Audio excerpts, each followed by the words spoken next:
Reels वाली बहू। प्रज्ञा को रील्स बनाने का बड़ा ही क्रेज है और वो दिन भर रील्स बनाती रहती है। खाते पीते घूमते फिरते घर में कॉलेज में रील्स बनाने के कारण प्रज्ञा पूरे कॉलेज में हाईलाइटेड है। जहां उसके रील्स सभी को पसंद आते हैं, वहीं मनीषा चिंता में डूबी रहती है। एक रोज जब खाते हुए प्रज्ञा रील्स बना रही होती है, तब मनीषा कहती है, एक मिनट भी चैन नहीं है इस लड़की को। ये नहीं कि खाना तो आराम से खा ले, लेकिन नहीं, अरे थोड़ी देर रील्स नहीं बनाओगी तो आसमान नहीं टूट पड़ेगा। अरे मम्मी, इसी को तो कहते हैं डिटर्मिनेशन। तुम नहीं समझोगी ये सब। भगवान, इस लड़की को सद्बुद्धि दे। जब देखो तब टेढ़ा बाका मुंह बनाती रहती है। मनीषा की बात का प्रज्ञा पर जरा भी असर नहीं होता और वो खाते खाते रील्स बनाती रहती है। दिन बीतने लगते हैं और देखते देखते प्रज्ञा का कॉलेज भी खत्म हो जाता है। आए दिन कोई ना कोई मनीषा को प्रज्ञा की शादी करवाने का सुझाव दे जाता है। सब ठीक ही कहते हैं, प्रज्ञा की शादी कर देनी चाहिए। अपने घर के काम काज में व्यस्त हो जाएगी तो खुद ही ये रील्स और नाच गाना बंद हो जाएगा।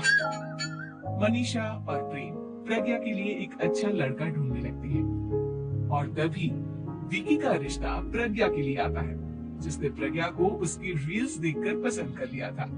अगले दिन विकी अपने माता पिता के साथ प्रज्ञा के घर पहुंच जाता है और प्रज्ञा साड़ी पहने हाथों में चाय की ट्रे लिए उनके सामने आती है। जब विकी को पसंद है तो हमें भी बहू पसंद है। बहन जी, आप बारात की तैयारी कीजिए। एक बार लड़का लड़की अकेले में बात कर ले तो अच्छा रहेगा। हाँ हाँ, क्यों नहीं। मनीषा विकी को प्रज्ञा के कमरे में भेजती है, जहाँ प्रज्ञा पहले से ही रील्स बना रही होती है। तभी विकी कहता है, आ गए आपके साजन जी। हमारे साथ ये रील्स कंप्लीट करती तो और भी अच्छा रहता। अच्छा जी, आप आ ही गए हैं तो बना ही लेती हूँ आपके साथ। दोनों मिलकर रील्स बनाते हैं। जब वी मीट और तुरंत पोस्ट भी कर देते हैं। फिर विकी कहता है, जब आप साड़ी में चाय लेकर आई तब मुझे लगा कि कहीं मैं गलत घर में तो नहीं आ गया। अब सही है। दोनों की शादी पक्की हो जाती है और शादी के दिन भी प्रज्ञा रील्स बनाने से चूकती नहीं, यहाँ तक कि बारात के समय भी नाचते हुए रील्स बनाती है। सभी लोग प्रज्ञा की तारीफ की पुल बांध देते हैं और प्रज्ञा नाचती गाती अपनी ससुराल चली जाती है। सब कुछ अच्छा चल रहा होता है। प्रज्ञा यहाँ भी दिन भर हर चीज की रील्स बनाती रहती है। लेकिन कुछ दिनों के बाद जब सुनीता कहती है, बहू, ये रील्स के साथ साथ कुछ काम भी कर लिया करो। वैसे तुझे और क्या क्या बनाना आता है?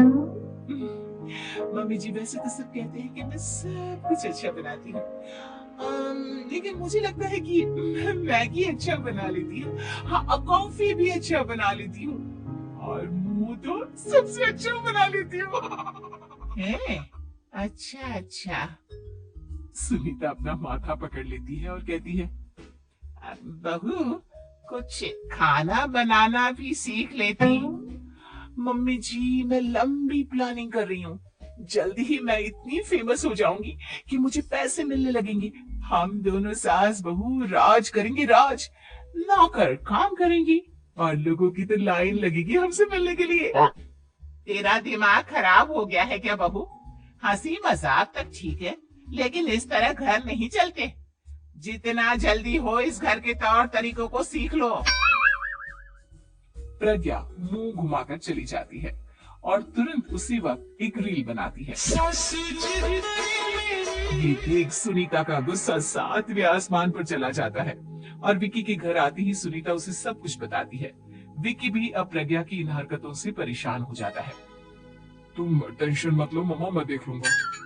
विकी कमरे में जाता है तो देखता है कि प्रज्ञा रील्स बना रही है।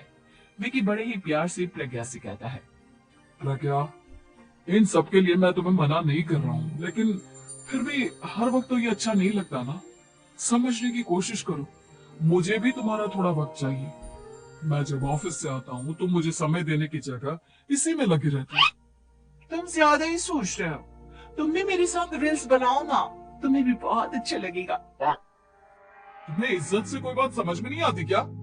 दिमाग खराब हो गया है तुम्हारा इस चकाचौंध से। अगर तुमने अपना रवैया नहीं बदला तो मैं तुमसे दूर चला जाऊंगा।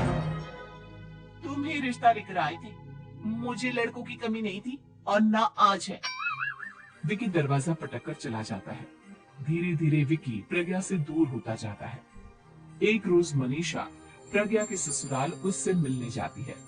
तब सुनीता उससे कहती है, बहन जी अब आई हैं तो कुछ दिन यहाँ रहकर जाइएगा, आप ही का घर है।